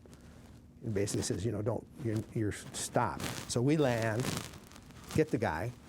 Captain gets off, gets his 45 out, takes him behind this hut, kind of goes behind, kind of hiding, beating him up against the hut, the wall, or whatever. And I'm kind of watching. I'm thinking, I mean, I wasn't there for him at this point. Right. I was there for the American soldiers. I thought, oh, geez, so I kind of meander off a little bit from the village because we had security out, so there, we couldn't get ambushed. Anyway, I don't remember if they killed him or not. And but that was the only time that I don't know what. That was one time. Maybe they needed a medic. The medic that was there was on R&R or what. If they had assigned medics that were consistent, that were kind of that was their job. They were medic with the guys that went out and did this or not. But so anyway, but that was the Phoenix mission. And so then you just got after whatever they did, whether they killed him or beat him. I don't remember if the gunshot rang out or whatever. I don't know if I've kind of some of the stuff I'm sure I've pushed aside. And maybe if I had a couple drinks or sodium pentothal, but then I might remember it all. But yeah. The gunshot and say, yeah, he didn't give us any information, we killed him. Okay, let's get on a chopper. Jeez. So my mind kind of just left when I said I was watching him like hitting him with a 45. I mean, he was drawing blood and beating his skull in, and and then you get in the chopper and you go. Yeah, and again, I don't remember what happened. Yeah. Huh. But I remember getting in that loach and doing all this, and then the guy down on the ground, and I went, what, is he shooting it? God, what a poor shot, Right, yeah. Yeah, all he was doing was stabilizing him or making him stay in one spot, and so on and so forth. So. Wow, that is that's an interesting way to get a guy to stop too. Just shoot and just stay there, yeah. and then he. I don't know how they recognized him, or I'm sure we had what we called chuhois, the guys that were either captured that turned, or they were Vietnamese that were on our side that spoke the language and spoke some English. So he might have been identified, who knows how or whatever, and he might have said, no, that's him, that's whoever. Wow, that. This is why we have these interviews, because I think there was such depth of variety and experiences of the war. Really, tell me a little bit about too. One of the things that, as a medic, that you may have known, and one of the things that when you're out in the jungle or in all these places, we heard about rats. There's also bugs, snakes, all kinds of critters in that very, very fertile area. What was that like? I've heard a lot of problems with leeches. What were did you ever have to worry about snakes, scorpions, leeches, whatever? Were the critters a problem in Vietnam? Two things, and you mentioned them both. Okay. One, I'll do the fun stuff first. Sure. Or the good thing. Okay. Well, with my biology undergraduate degree, I had an appreciation for life. Sure. And as I would be in the jungle in the day, at an ambush, lying. I mean, just like an animal, you just lie down wherever you had. They'd say, okay, this is our spot. Everybody, take a position in. So I'd sit down wherever I was. I'd get on my stomach, and I'm telling you that I saw the most beautiful little bugs over in Vietnam that I'm sure are different species if I could have identified them or taken them with me. The beautifulest, funniest, stupidest looking bugs that you ever would see. And I appreciated them. They were so beautiful and colorful, unbelievable. That's the good part. Okay. Leeches, one of the worst, makes me cringe. Okay. A lot of leeches. Had a lot of leeches on me. I carried a scar from one over in this part of my body. It must have got infected for like 2 years. It wasn't from the leech itself, but it got infected in this soft skin over here. And I thought, geez, I'm going to have that the rest of my life. But it was from a leech. One night, we would pick our positions on night ambushes before we'd ever move into them. So we'd be where it was, before Lima last light. We'd be where it was dusk, and we'd know where we were going to go after it got dark. So if the enemy was watching us, they couldn't zero in on us with any mortars. So they would think, supposedly, we were in this last position where the daylight saw us. Well, once it got night, we'd move. And we, you'd never really know which way we'd move, but we would move into a different position. So anytime we'd move after it got dark, we didn't really know, other than general, where we were going. Other than we're going to go this way or, follow each other and it's dark and stuff. Okay, everybody, I ended up, as it turned out the next day, find out, I was in some kind of a little, I don't know, wash or a stream or something, but I laid down and I had leeches on my eyelids, my forehead, everywhere that I didn't think I was going to get them, because we pretty much tie your boots at the bottom. And even then they can get through and stuff, and they can get through the shirt and stuff, and you can feel them. It's kind of like it's a little acid burn. I was going to look up what kind of chemical it is, but it's it's a little bit of a burn. It doesn't hurt, but you can tell. And I had them and I couldn't get rid of them. And I was putting this bug juice on. You had to be real careful because it's really strong stuff to get in your eye, because it would be a medevac situation if you got it in your eyes. So I was trying to get them off, and I was making noise, and got after about an hour, I started kind of making more noise than they thought I should, and I was trying to get them off. I was damn near crying. Anyway, a couple of the guys came over, crawled over to me and said, "What the hell's going on?" I said, "Jesus Christ, leeches." I said, "They're all over me." And so, Jesus, they ended up moving me far away. But that was, I hadn't thought of that too many times since. Tell you, just to mention leeches. But they were all over the place. They're little like the inchworm. They crawl like an inchworm, and you can't get them off once they get hooked on because they're slimy. You got to put on the bug juice, and then they fall right off. Right. But yeah, no, a lot of leeches. Didn't see any snakes. If we did, I mean, they heard us coming, and I think by the time we got there, all the monkeys had been killed. The infantry guys had killed all the monkeys over there.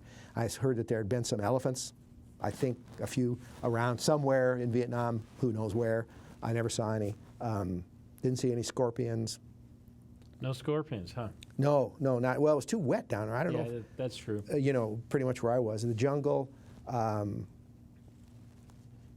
Ended up, believe it or not, dusting off guys every so often for hornets or whatever they were. Wasps were over there. I mean, Really? they were real aggressive. I mean, you would get within visual distance of them and they'd attack.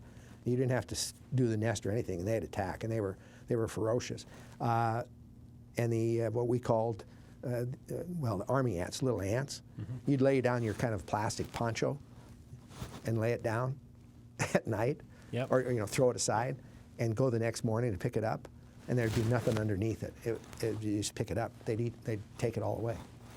Little army ants. We call them piss ants. They're just little tiny guys. Right. But oh man, they were everywhere. You couldn't leave anything behind or anything, and they would come and get it. That's pretty fascinating. Oh yeah, they'd eat it. I mean, fascinating, but not probably much fun to live with. But fascinating. Well, again, it's just one of those things. You get used to it. Yeah. Right. Let's talk about going home. So when your time was up, what was coming back like?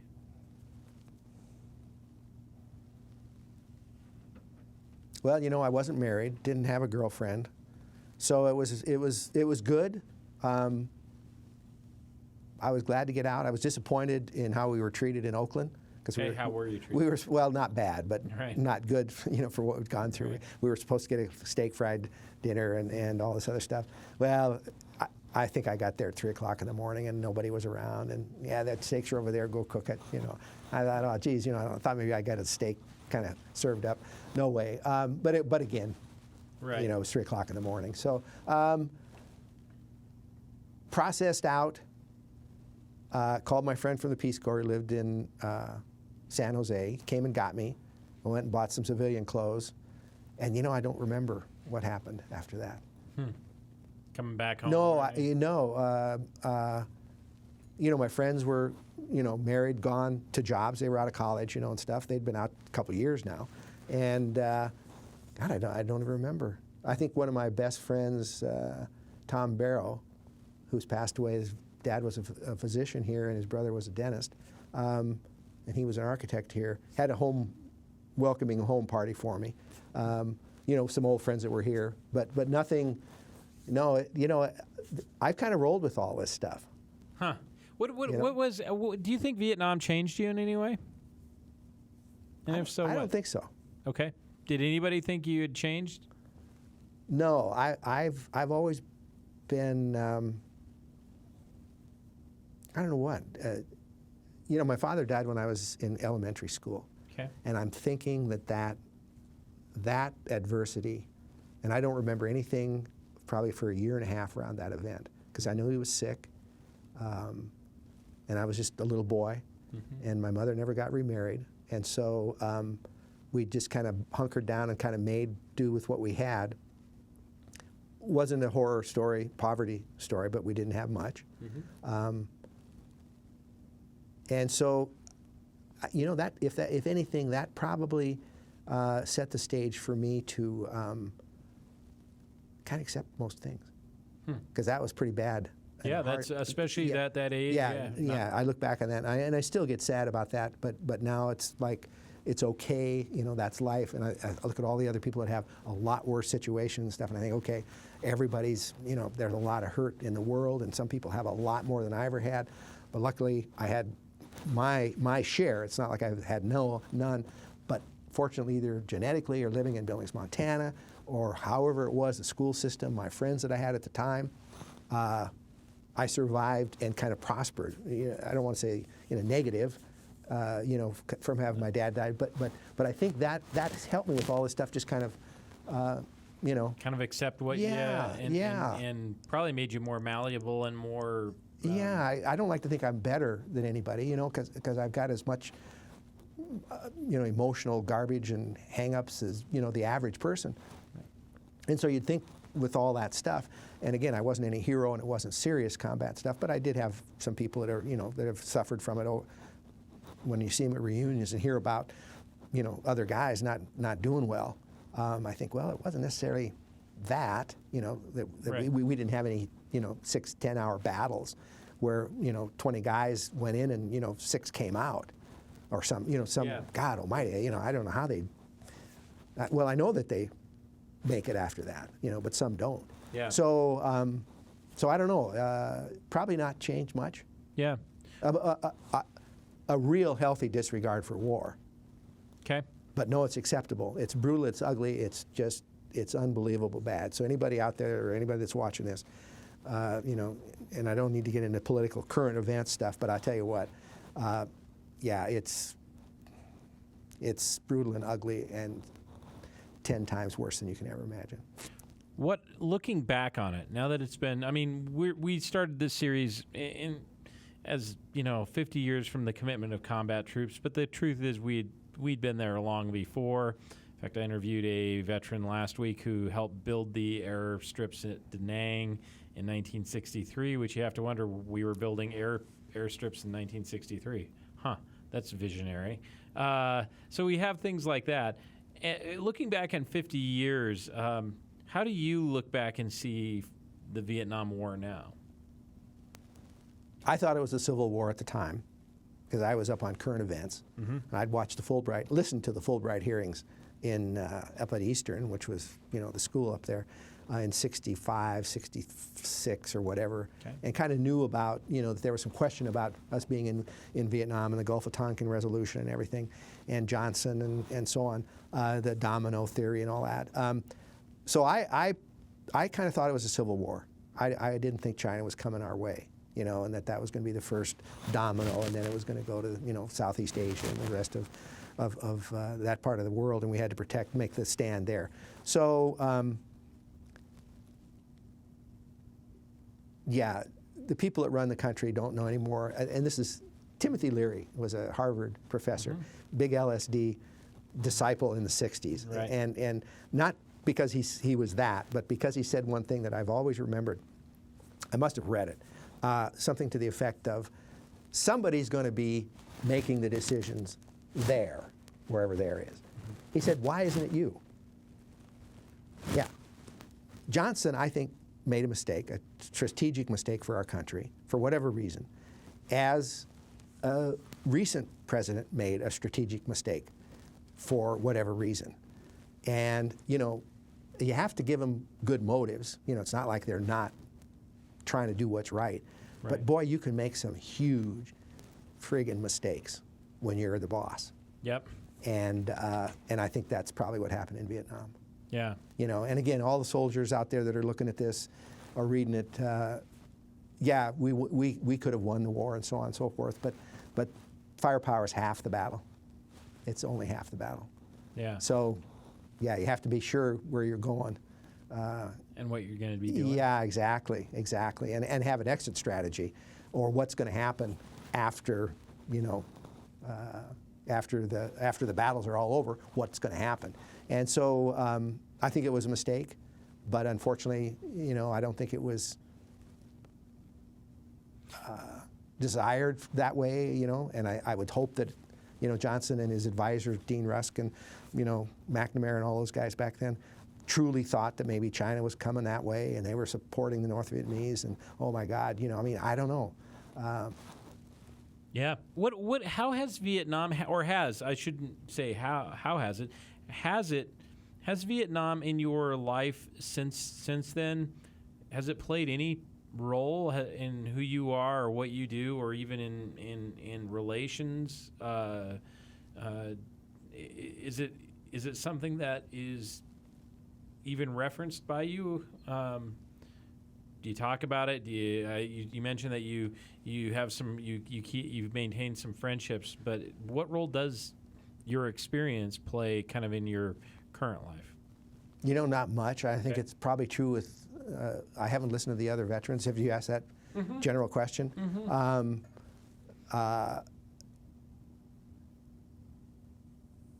Not that much. I reference it once in a while, but it's only that I served and I was in Vietnam. But most people, they're younger. They don't know where, when, what. Just the normal thing that happens to past conflicts and events. Oh yeah, you were Miss Montana in 19 whatever. Oh, okay, fine. It's like, okay, I don't remember it, but whatever. Okay, I'm happy for you that you were. Right. Say you're a soldier. Okay, yeah, all right. But as far as internalizing anything or anything that came of it, again, I come back to that it was just another experience that I looked at as positive. Met a lot of good friends. Fortunately, again, didn't serve in any horrific 2-day battles, 10-hour battles, where you lost half the unit, but was ready for it, mentally ready for it at any time. But luckily it didn't happen. So I kind of looked, by the grace of God, that kind of thing. Yeah. But as far as anything negative or positive, I'm glad that Vietnam is now, I see a lot of stuff that's made in Vietnam, and I'm kind of glad because we pretty much screwed the country. Right.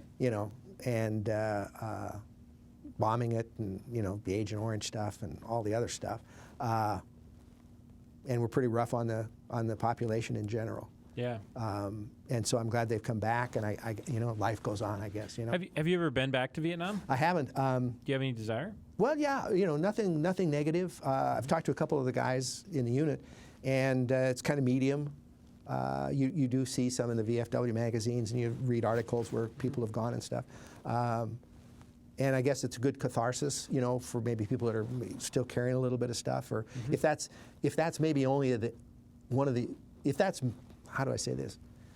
I don't want to say the highlight. If that's one of the more bigger events of a person's life, and you basically came back and maybe went to work at an 8-to-5 job and just kind of got back to living, and you really haven't thought or done anything about Vietnam, going back might be a good thing. But I was kind of processing it as I was there because of my experience in India. Right. And so, the different smells and the cultures and all that. That was It kind of just, I don't want, I'm not a better person than the next guy, but just I'd had some other experiences, and so it enabled me to maybe relax a little bit and stuff. But for some of those guys that were 18, 19 out of high school, maybe small town, wherever, Montana, or even, wherever,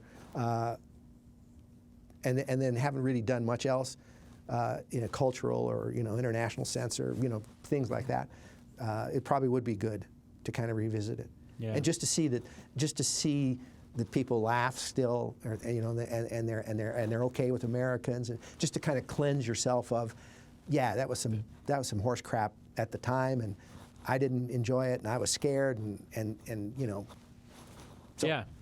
What about the Vietnam Memorial, the wall? Have you been there? What's that experience like for someone who it's fundamentally different? If I see it, I view it in different terms because I wasn't there, wasn't participated.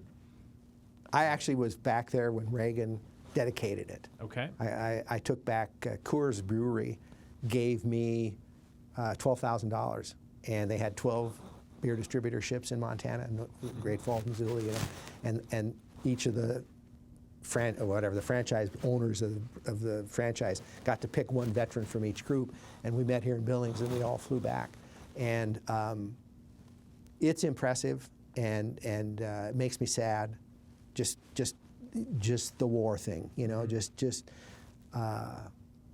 I forget her name, Meryl Ling, I think was the name that designed that. I think she was at Yale, and they opened it up for designs, and she was the one that won it. I don't know if it was blind picking, but she was Chinese or something, and designed that. And it was, wasn't a statue. It was so different, and it is impressive. It is impressive, and I don't know what it is, but boy, did she capture something. And I don't think it was just 58,000 war dead.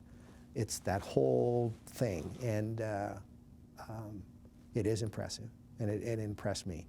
And there's a couple guys from Billings. Alan Ashall, it's an old friend of mine, was shot down over Vietnam, and he was in the Air Force. He was a navigator, and they got blown out of the skies over North Vietnam. He's on it. One of my best friends from Coffee Creek, Montana, Dwayne Peterson, stepped on a landmine a couple of days before we were leaving for Vietnam. Or to come back. He'd already been there a year. And Yeah, anyway, short, yeah. Yeah, anyway, so you see those names and you kind of think, oh, yeah, geez, you know. Yep, yep. Part of the reason we're doing this project is because we want to hopefully have people listen to this at the next anniversary, whether it's 75 or maybe even 100. And I think it's important for people to hear from people who are there. What do you hope people who are looking back at Vietnam remember about Vietnam from a guy who was there?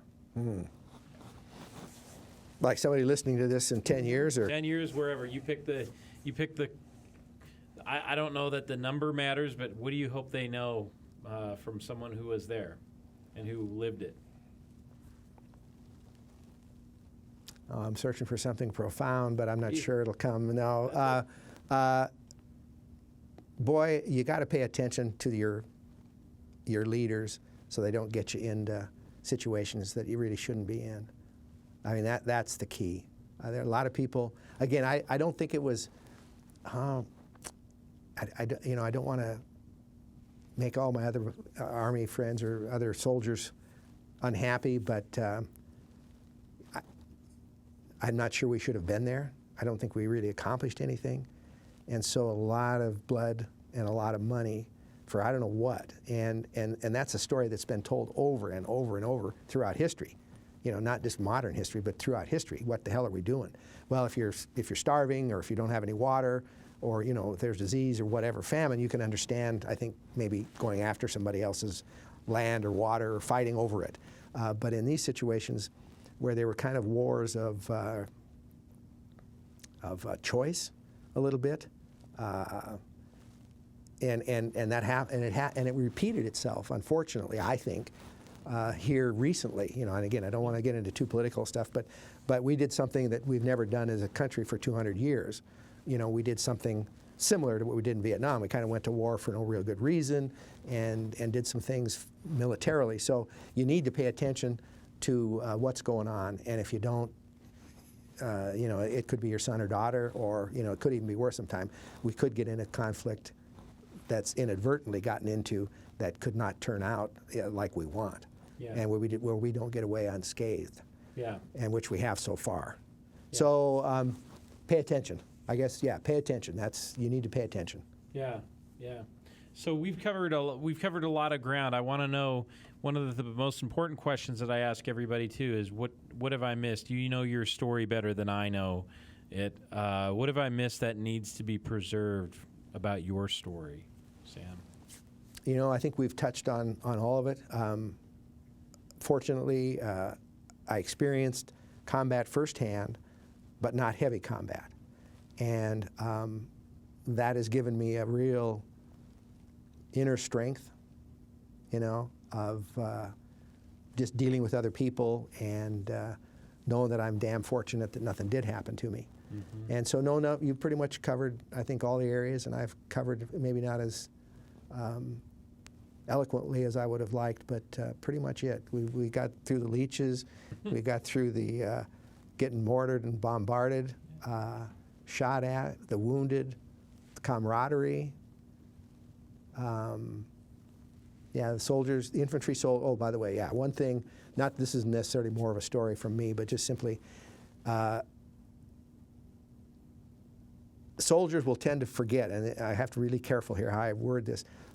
All soldiers, Navy, Air Force, Coast Guard, Merchant Marine, anybody that's in any of that kind of quasi-military field or direct military, they're only there for two reasons: the Marines or the infantry. And I put those kind of in the same, right. They're not the same. That's, the Air Force only supports infantry. And sure, they can take and disrupt supply lines and stuff, and we love the Air Force guys, but they don't do what we do, and there's nobody else that can do what we do for a country, which is hold territory. And there's only one group of people, and that's Marines or infantry, and the support people that take care of them. So, nope, that's pretty much my story. And it's a great story, and I would say thank you for also the eloquence. Two things. Thank you for sharing your story with me and with allowing us to preserve it and talk about it. And thanks for your service. That's 2 years. As I've said to make sure everybody knows, I didn't do that, and I've got nothing but respect for people who, whether they were called upon or chose to serve. That's a huge amount of time out of your life, and so I thank you for that. Thank you for your service. Thank you for having me. You bet. This has been Darrell Ehrlich. I've been with Sam Rankin. Sam served in the U.S. Army from 1968 to 1970. As he said earlier, he is attending law school right now, and we will. I appreciate you listening and tuning in to the Vietnam Voices, a series by the Billings Gazette, sponsored by Master Lube. Have a good day.